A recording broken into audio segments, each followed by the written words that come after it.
Welcome to the Bank Marketing Show, the podcast that engages and informs you for success in today's marketplace. It's the show that will make you a better marketer with trends, tactics, and inspiration from experts and industry leaders. If you're wanting to impact your personal success and position your bank as the best choice in your market, you're in the right place. Now let's dive into today's show with your hosts, Chris and Dan. Hey, everybody. Welcome to another episode of the Bank Marketing Show. We're very glad to have you with us today. And we've got I think a whole level of importance to the topic that we're going to talk about today, because while we cover lots and lots of topics around banking and marketing itself, we also importantly cover a lot of things about the self part. And how we bring things to our banks and to the work that we do. And Dan, great to see you, man. I'm excited about where we're going with this, and think everybody's got application of what we're going to talk about today. Yeah, I think so. It's something I think about a lot, and I know a lot of other people do too. So there you go. Yeah. Well, so Dan, we started this conversation the other day, and you and I were actually kind of talking about personal life stuff a little bit and kids and this and that. And we were talking about, and we got into the discussion about work-life balance.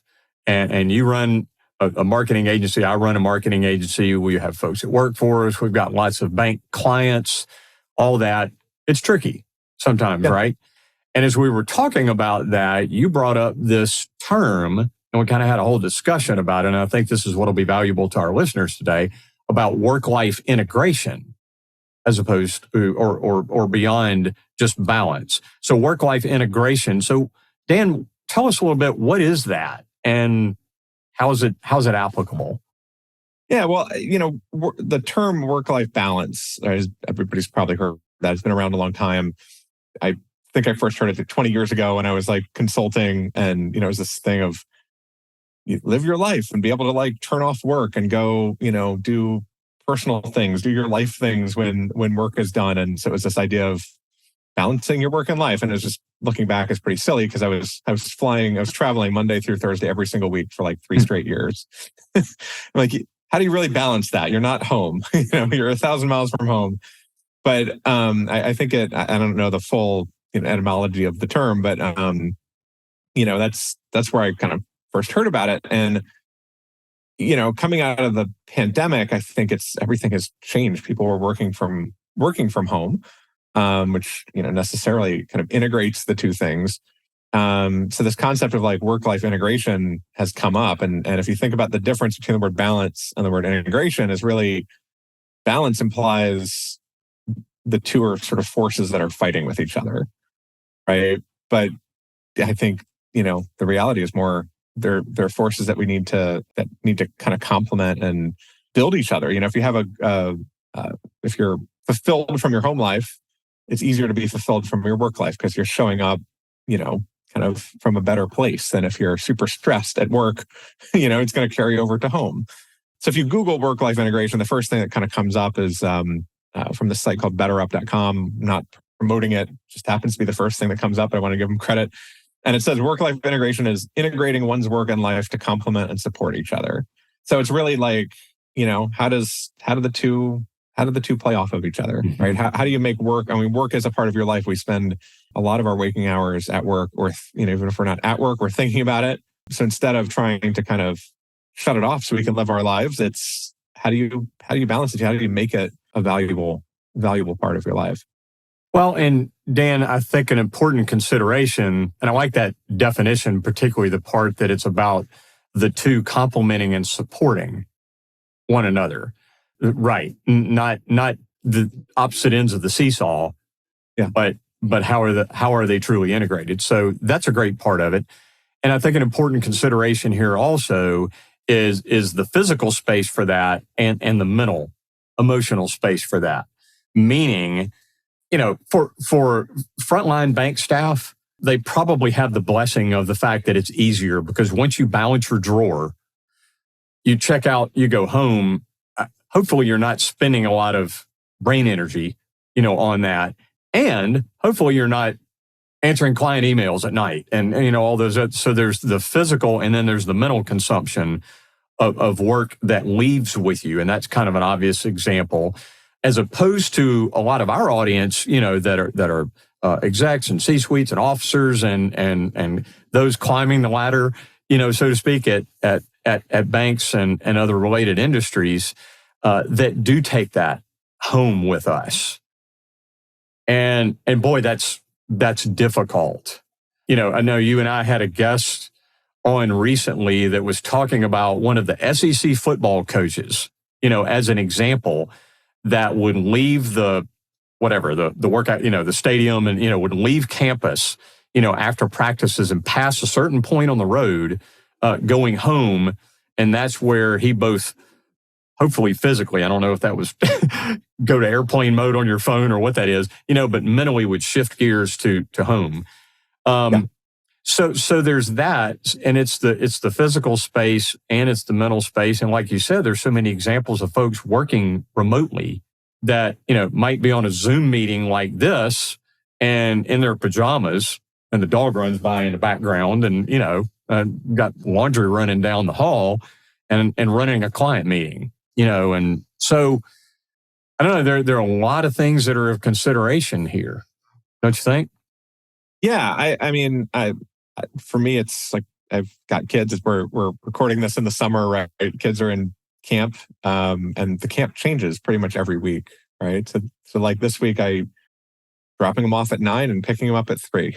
But a couple weeks ago, they got picked up at like 1:45, and it's part of it. For me right now is like scheduling things around that, right? I know that that's coming up, and I still need to work, but I can kind of schedule things around that. And we're, I recognize too, we're coming from a place of like, we run our own agencies. We have that flexibility. Not everybody's in that same situation, but just one example of, hey, like I still need to work, but I also need to, get my kids to camp. That enables me to work while they're there, but I need the ability to go kind of pick them up and get them to where they need to be. And I think just coming out of the pandemic where everybody was home for a long period of time, like we got used to those things. Mm-hmm. And, I know there's a lot of news out there about just the return to work right now, the return to the office. And it's affecting most industries, right? Different than it is in banking, because in banking, you've got your frontline staff that has to be there. Mm-hmm. But, as we're returning, it doesn't have to necessarily, I think, the point of work-life integration, there's a way to do this where it's not about a return to exactly what it was pre-pandemic, right? It's a return to something that works really well, and probably some aspects of working from home for your bank may have worked, may work better, right? And some require people to come in, but I'm thinking a lot through this around, we don't have to go back to exactly the way it was just because that's how it was. Good point. People need different things today. And if you're thinking about work-life integration for yourself, for your staff, a lot of considerations. Yeah. As we kind of navigate the next, in the next year or two of where we're working from. There you go. Yeah.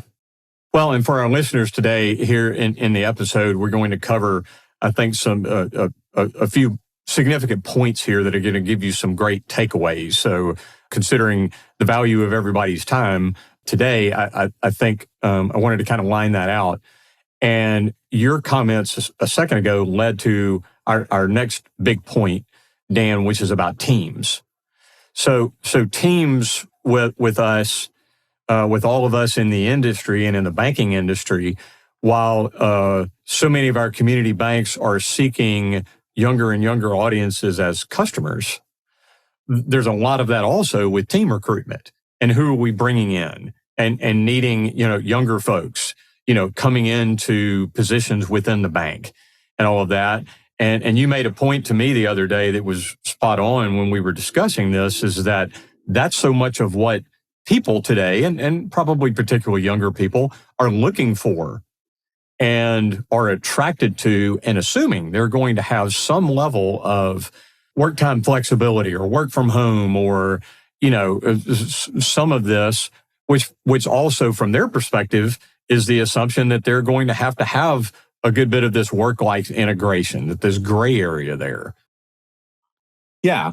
Yeah. We were talking before we hit record too, of just staffing's also been an issue. But if you're struggling to hire, you kind of have to realize too, like the people you're hiring, you're competing with other you might be competing with other like non-bank companies. People, candidates might be interviewing there as well, and the work-life integration, or the way that they can manage their lives around work is a big decision, big part of why people choose to work certain places. So yeah, I think it's a huge thing to think about for your teams. Yeah, and we had a great episode a few episodes back that was largely about recruitment, and this was a significant point made by a renowned professional in the industry, in recruitment, that that banking is no longer a suit and tie 8 to 5 as a given, or it certainly shouldn't be. And those that are trying to recruit, these days very much need to take that into consideration.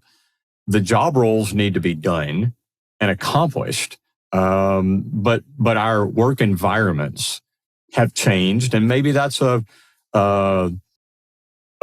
positive thing that came out of the pandemic time, is that that has shifted that environment some. So great points about teams there. Yeah. Well, and another one here, Dan, too, was I described it as fitting the puzzle pieces together. And in your definition of integration that you read early, again, it's these things not working in conflict with one another, my personal time, my work time, but how do they integrate well and still have some level of boundaries, Right. and those types of things, and that the puzzle pieces do need to fit together. And you had shared another podcast with me and Cortland Allen that runs an organization called Indie Hackers. I loved what he said, and I'll share this quote. "What parts of my work are actually just a good way to live life in general?" So again, those are not things, which brings to mind, Dan, for me, the who I am, the what I am in my personal life, as a friend, as a spouse, as a parent, as all those things. And even, I guess you can call it moral code, and all of those things that make up the who I am personally is about, I don't need to expect nor seek to be a different person at work and necessarily turn those things off. Yeah, I think I kind of hinted at the beginning of the episode, but it's just if you fit the puzzle pieces together well, right? If your work is rewarding, your personal life is rewarding, there's kind of a 1 + 1 = 3 kind of effect, right? If I've had a bad day at work, I need to kind of reset myself coming home. If I'm taking the kids to camp and they're like they were this morning, just punching each other in the back of the car. My kids are 7 and 9, so it's like part of 2 brothers, so part of growing up, I think. But like it brings stress into my day, right? But if we can, it'd probably bring more stress into my day if like I couldn't, get out of things to take them to camp, and I had to find alternative arrangements or something like that. So, it's going to mean something different for everybody on your team. But if you're striving to like balance this for yourself, recognize, I think, the parts of your work that are a good way to live life in general, to that quote, are going to, be different for everybody on the team. So I know we've had some good episodes you mentioned around recruiting, around culture.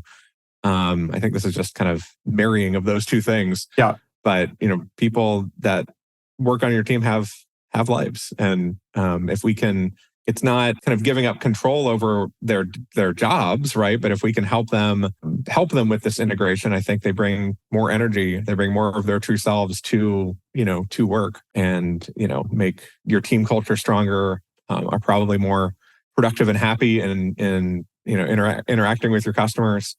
There's a lot of benefits of it, versus saying you have to be here 9 to 5, sit in your chair. Right. Yes. Yeah. And or an expectation that you're never going to answer an email in the evening, especially if you're waiting on an important whatever. You're trying to get a loan, to go through with an important customer, and, as if you're not going to check for that ever.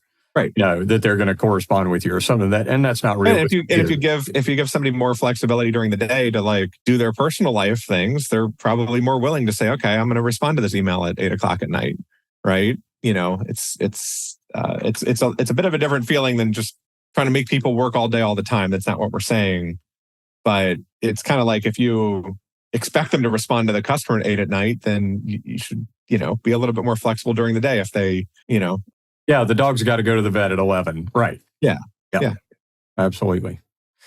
So, Dan, along with that, the definition that you shared at the beginning of the episode here, I wanted to call attention to the second part of it. And it fits very well with what we were just discussing. And it says that it's the process of allowing space for both work and your personal life so that you can feel fulfilled in both aspects. And that's related to what we were just talking about, is that fulfillment. And you gave good examples of that there. And, again, it's not kind of the old school thinking of those being work and life being two totally separate things, and that the fulfillment at those two things are separate, because they are not, necessarily. And Cortland Allen's, quote a minute ago spoke to that as well, that the integration of those is about fulfillment, and it's not that work is great all the time and personal life is great all the time, but those two things certainly do impact one another, especially in the way that we do business these days. Yeah, exactly. I think fulfillment as the goal, not balance, right? Not work-life balance is the goal. Are you creating an environment for yourself, for your staff, that enables them to be fulfilled at work and gives them the flexibility to pursue what fulfills them outside of work? There you go. Well, Dan, as we came into this episode today, I wanted to go ahead and share with all of our listeners that I do an amazing job of all of this. And I know you do too, this work-life integration. I mean, it's flawless, man. And I have a perfect set of boundaries for both. Just ask my wife. And, speaking of checking emails at night and all that, but, and just do a fabulous job of this. Just ask my staff, just ask my wife, right? Well, of course, they would all go, yeah, right. And truth, transparently here, and to quit being sarcastic about it, in a previous business that I had and grew and owned before this marketing agency, Dan, I was rightfully labeled as a workaholic. And, really not good stuff, and not kidding about that. But I mean, 7 days a week, extended hours kind of stuff, and all of that, very unhealthy and not only unbalanced, but there wasn't, there wasn't integration, because I snuffed out so much of my personal life, because work was kind of all that I did. And so point is, either extreme is what's not a good thing. And we do have to share work and personal time in the hours that we're awake. So to integrate those well toward that fulfillment is very significant. And we have to be intentional about it. Yeah. Yeah. I think you're bringing up the example of like your scheduler link, your calendar link. Yeah. I mean, that was a great one. I mentioned to you, Dan, when that was accidental. When I started using a live electronic calendar that I could share a couple of years ago, I put all my work meetings on it, and all of that, and then shared that with a prospect, a client one day, to book a meeting, and had all my open time. Well, they clicked on it and booked a meeting. Well, quickly I realized that was like my grandkids, play at school time and all that. So I had to trip over that. But the lesson I very quickly learned there was the entirety of my personal life and my professional life now exist on my calendar. Yeah. Yeah. Well, and right. I used to try to keep two, or like my wife and I would keep a separate calendar. Now it's just it's all on one. And, I will block time out if I've got to get somewhere for the kids. And my online scheduler link is intentionally restricted, right? Like, I work relatively normal hours, but like I lock that thing down so that, people can really only book time during certain hours. And I'm always here, right? If somebody says I can't find a time or I don't work those days, like, can we find another time? Yeah, like I can work with you on that. But if I can lock it down, then I know, I'm not going to get a surprise meeting. I know, and I try to keep a day or two a week kind of mostly free from meetings just to have some kind of thinking and planning time. And, some meetings kind of creep in. But, it's a very intentional, like it feels when you first start with it, it feels strange to sort of say, no, you can't book a meeting with me except for these, small windows. But it really helps me work life integrate, because I know here's when I need to be kind of presentable and in a quiet spot. And, here's when I can get some thinking time done and maybe go to a coffee shop or things like that. There you go. Well, and those are some great examples. And so some of our listeners will be like, well, I mean, I bought my calendar for my vacation. Okay, well, yeah, I understand that. But the kind of thing that we're talking about is, sure, blocking vacation so you don't book work things, but Dan, I'm one of those that I don't mind sharing. Date night with my wife is blocked on my calendar, and it's a non-negotiable. Unless she and I both say, well, whatever. There's some reason in advance to change that, and a men's small group that I do, and all these things are booked out and intentional, and I guess by doing that, self-learned over time that those are non-negotiables, and what that helps do is keep my priorities. Now, on the other side, I like the example that you used.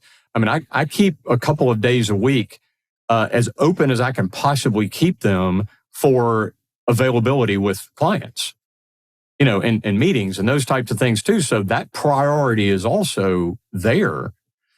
But, and then the result of that is hopefully having a week that is, kind of all of the above happens and some fulfillment. And yes, I'll use the word balance, but, that there is some of that balance outcome, happens for all of that. So I think it's an important takeaway for our listeners. Even if you only do that a little bit, maybe ratchet that up and how you coach your own calendar life. There's this, a meme floating around that's, the European going on vacation or like the European, out of office, auto reply. And it's like, I'm off, camping for the month of August. Email me back in September if you need to get a hold of me. And then the American is like, I'll be out of the office for 2 hours for kidney surgery, but available on email. And it's, I think, obviously reality is somewhere in between the two, but it's like that. Like you have to intentionally make the balance. And I think that's probably the biggest takeaway here is it's not achieving kind of work-life integration isn't something that'll just kind of happen because stuff fills the amount of time you give it, right? Like work just if there's a 1 hour task and you have 3 hours, it's probably going to take, it could take you the 3 hours. It's going to fill to like, you're going to keep researching or keep, perfecting it. And it's going to fill the time that you give it. So you've got to have intentionality and just, and block. There you go. Both for the personal and the work stuff. And I think that's how that intentionality is what helps you achieve it. Well, good. Dan, it's an important conversation to have. We get so entrenched in the minutia of accomplishment and the work that we're doing and how to market and run banks in all this. I think if we don't pause and have these conversations and call attention to our guests that also bring in really important experience, strength, and hope in some of these areas as well, that we don't pay attention to it. And then the results are, yes, things are out of balance, but it's burnout, it's lack of fulfillment, one of our important points today. And we don't utilize intentionality to be proactive about, this complementing and supporting of our work and personal lives. So very, very important stuff. For sure. Great. For sure. Well, man, good to take a few minutes and visit about this, Dan. I think it's some great takeaways for our listeners. Yeah, I know I need to go block some time on my calendar. There you go. So both for work and some life things. There you go. Well, man, thanks for gathering up. For everybody, we appreciate you very much. During this episode, we have mentioned a number of our prior episodes. So if you're a new listener, please jump on and first of all, be sure to subscribe because we regularly have guests that are industry leaders and folks that offer a lot of very valuable takeaways and information. And we regularly cover topics across the whole span of things that are very valuable. So go to our website, bankmarketingshow.com. Check out some of those episodes. Hunt through there a while. We've been on the air close to a couple of years now, and I've got plenty of episodes for you to find things that are really valuable to what it is that you need in this day and time. And sign up for the companion newsletter, bankmarketingminute.com. So we'll notify you when new episodes get released, and we usually follow up with some more kind of written text. So we'll go a little deeper on the topics we touch on in the podcast. And Dan, I've gotten comments from folks too that by doing that as a Bank Marketing Minute, we're giving them very juicy, literally read it in a minute or two, takeaways that are really valuable. So well worth folks' time to sign up for that at Bank Marketing Minute as well. Great thought. Yeah. All right, man, have a great rest of your day.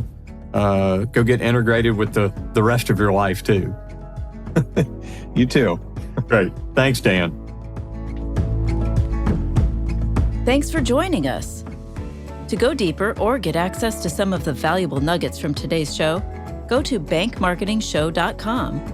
There you'll find episodes, links to resources, and much more. Be sure to subscribe wherever you find your podcasts. And join us next time.